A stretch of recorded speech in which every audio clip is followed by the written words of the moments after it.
El matrimonio entre Juana, hija de los Reyes Católicos, con Felipe el Hermoso, inauguró la relación dinástica entre España y Austria. Esta cercanía familiar entre el Reino de España y el Sacro Imperio Romano Germánico fue deteriorándose con el paso del tiempo hasta que terminó por romperse a la muerte de Carlos II, dando lugar a la entrada de una nueva dinastía en España, la de los Borbones franceses. Para analizar todo este proceso nos acompaña hoy en Sin Distancias Antonio José Rodríguez Hernández, que es profesor de Historia Moderna en la UNED.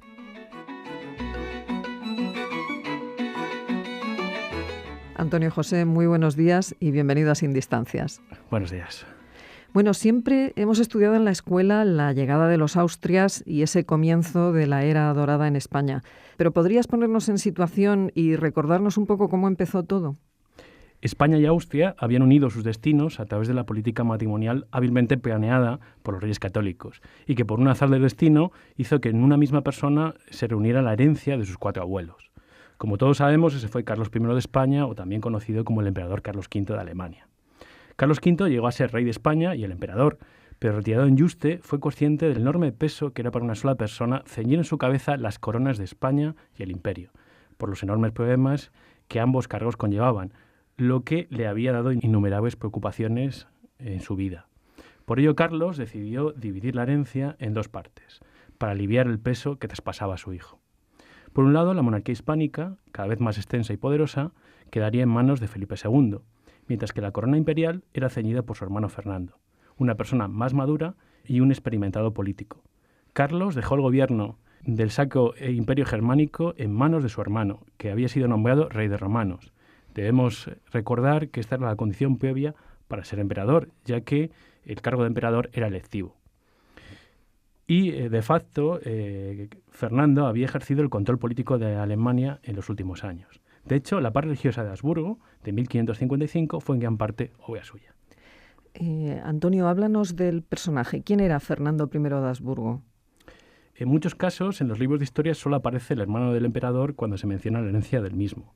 Pero lo cierto es que fue un personaje bastante importante en su tiempo, aunque siempre estuvo oculto tras la sombra de su hermana mayor. Hoy por fin empezamos a conocerle mucho mejor, gracias a nuevos estudios. Fernando era hijo de Felipe el Hermoso y Juana I de Castilla, y nació en Alcalá de Henares en 1503. Fue educado por su abuelo materno, Fernando el Católico, y de hecho muchos piensan que pudo ser su nieto favorito. Fue preparado para gobernar España.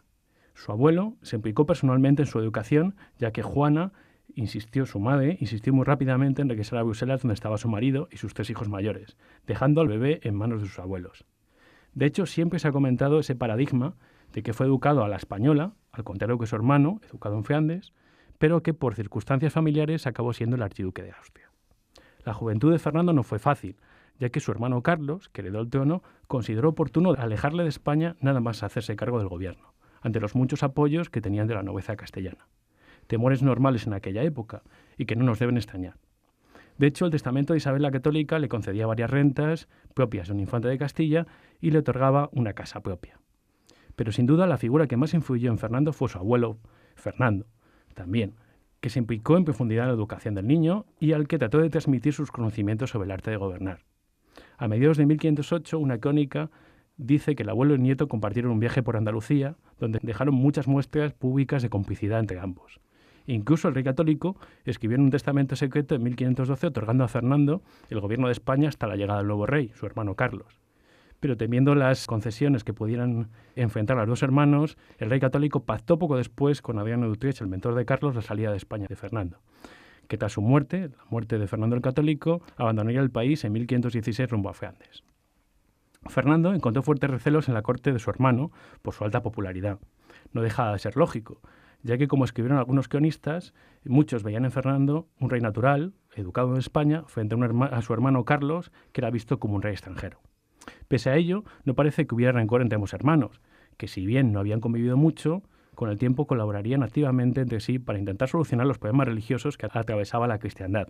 De hecho, Carlos V, a la muerte del abuelo de ambos, Maximiliano I, cedió a Fernando los territorios patrimoniales de los Habsburgo, que comprendían toda Austria, con Carintia, Estiria, Tirol, etc. posesiones que ciertamente eran más limitadas que las de su hermano Carlos, pero que curiosamente Fernando terminó engrandeciendo también de la misma manera que lo había conseguido sus abuelos, con matrimonios afortunados que hicieron que Austria pudiera tomar su camino para convertirse, ya ha llegado bastante el tiempo, en el imperio austrohúngaro. A través de su matrimonio con Ana Jagellón en 1521, hermana de Luis II de Hungría, Fernando fue elegido rey de Bohemia, y años después de Hungría, tras la muerte de su cuñado frente a los turcos en la batalla de Moax. Tras la batalla, en la que moriría también buena parte de la nobleza húngara, el reino fue ocupado por los otomanos durante siglo y medio. Fernando será nombrado rey de Hungría, si bien no va a contar con el apoyo de la dieta húngara, que nombraría un candidato húngaro, ya que se anteponía la tradición que impedía la entrega de la corona de San Esteban a una persona que no fuera húngara. En 1526, de facto, Fernando era rey de Hungría, Transilvania y Croacia, entre otros, pero realmente solo dominaba una cuarta parte de Hungría. Y Transilvania, que si bien era un reino cristiano independiente, realmente estaba bajo el control otomano y debía pagar el tributo a los sultanes. Antonio, ¿supuso algún cambio la llegada de un español a la corte de Viena? Sí, lo cierto es que, a pesar de los años transcurridos, aún hoy se puede advertir algunos de esos pequeños detalles de la impronta española en la corte de Viena. Fernando va a aplicar la etiqueta española en la corte, y a su llegada se rodeó de fieles colaboradores de origen español, lo que conllevaría importantes críticas. Parte de ese limitado círculo de colaboradores va a terminar asentándose allí, en Viena. Personajes como Gabriel de Salamanca o Juan Bautista de Hoyos tuvieron importantes cargos en la corte, siendo posteriormente recompensados con títulos de varones del imperio, terminando incluyendo sus apellidos el apelativo alemán von, que nota nobleza. De ahí que aún se pueden advertir estos apellidos en Viena y que en la ciudad haya varios palacios de la familia Hoyos. En la corte, durante muchos años, el castellano fue un idioma habitual, y durante la segunda mitad del siglo XVI era considerado un idioma culto por las cortes europeas, hasta que en el siglo XVII perderá protagonismo frente al francés. De hecho, muchos emperadores sabían español y se expresaban en este idioma a los distintos embajadores españoles, como nos cuentan las cartas de estos últimos. Incluso es posible que esa preponderancia de lo español en los ambientes cortesanos esté en una popular expresión alemana que conocemos hoy en día. Si bien en castellano nosotros utilizamos la frase hecha «esto me suena chino», los alemanes usan una parecida que, traducida, viene a decir algo así como «esto me suena español». Algunos piensan que esta frase podría venir a la aparición de Carlos V o Fernando I en la corte imperial, provocando que los cortesanos identificasen nuestra lengua con lo desconocido y lo exótico.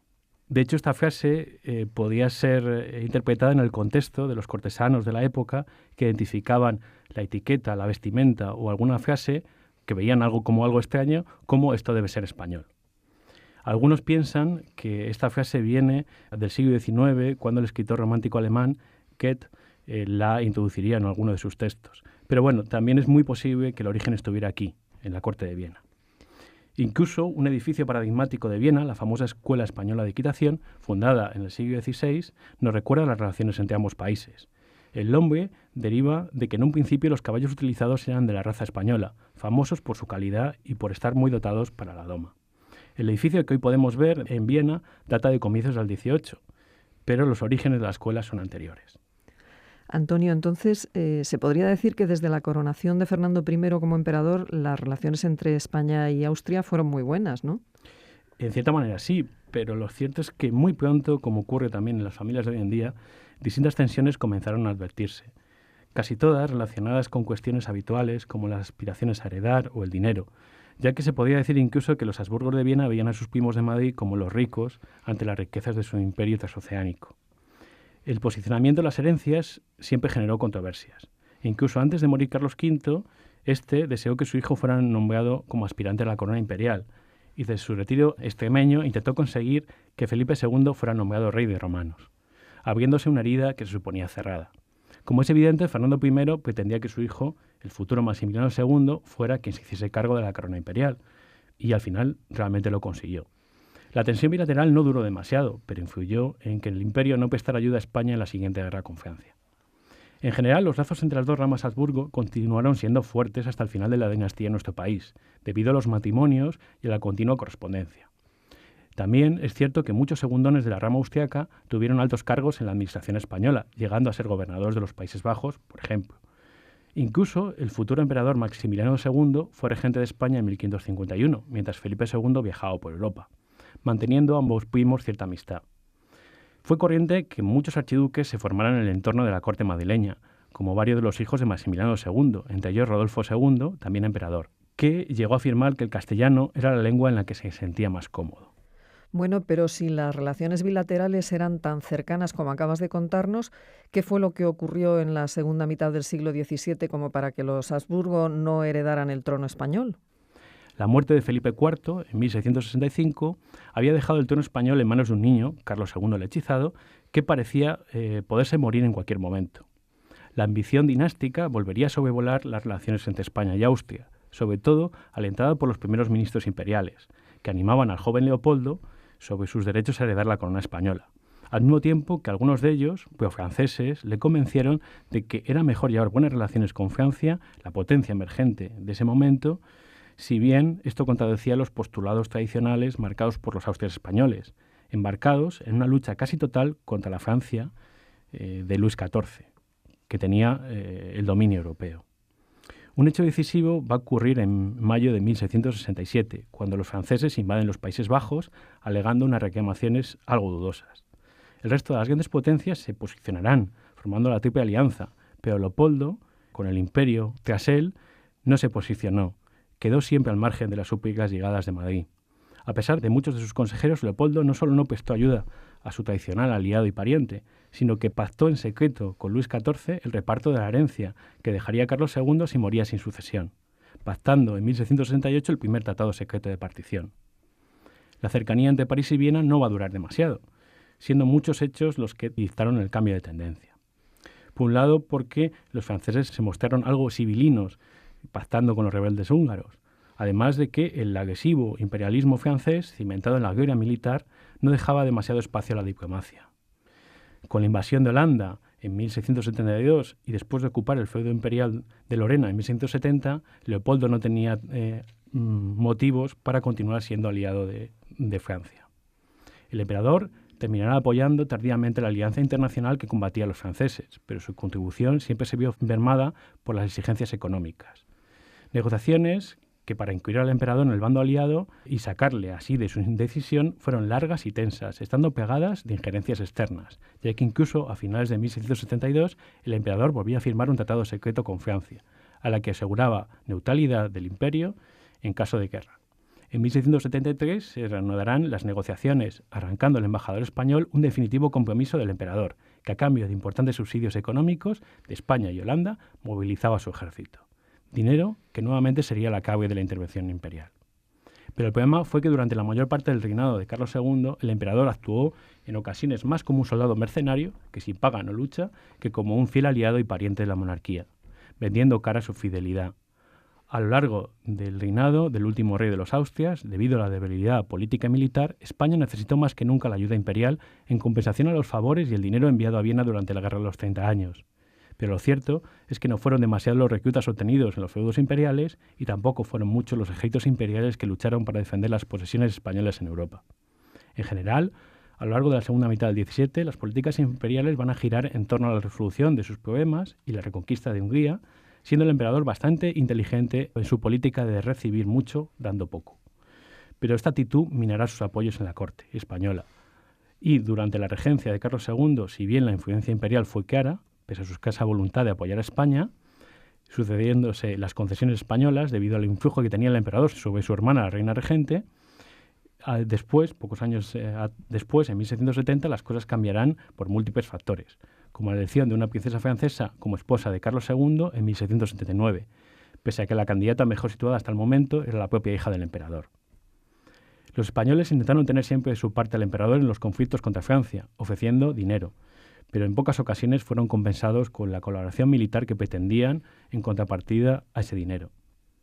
El emperador no fue el aliado tan fiable, pese al parentesco, como debiera.